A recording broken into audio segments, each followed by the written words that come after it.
শায়লা খানম আপনি লিখেছেন, বাসায় হাজবেন্ড ছাড়া আর কোনো পুরুষ থাকে না, বাচ্চারা ছোট ছোট। এক্ষেত্রে আমি কি গেঞ্জি বা জিন্স প্যান্ট বাসায় পরতে পারবো কি না? গর্ভাবস্থায় স্ত্রী ও স্বামীর করণীয় বর্জনীয় একটু বলবেন।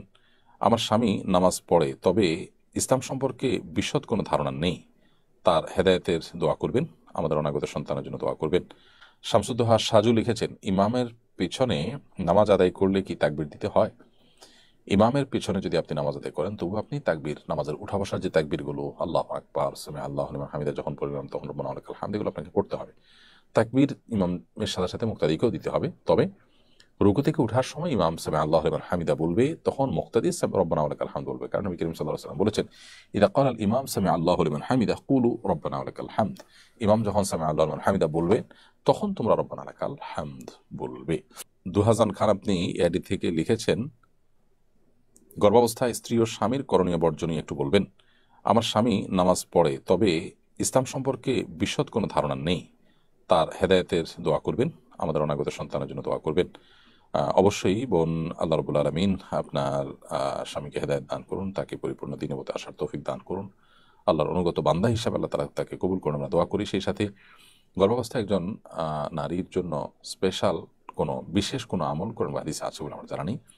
তবে অভিজ্ঞতার আলোচনা ওলামা একরাম পরামর্শ দিয়ে থাকেন, এটা জাস্ট পরামর্শ, যে এই সময়গুলোতে স্পেশালি গুনাহ থেকে বাঁচার চেষ্টা করা, কারণ গর্ভস্থ সন্তানের মধ্যে সেটার প্রভাব পড়ে মায়ের আচার আচরণ কাজ কারবারে। সেই সাথে কোরআন কারিমের তেলাওয়াত শোনা, তেলাওয়াত করা, নেক আমল করা, এগুলো একটা প্রভাব, অর্থাৎ পজিটিভ প্রভাব সন্তানের উপরে পড়ে।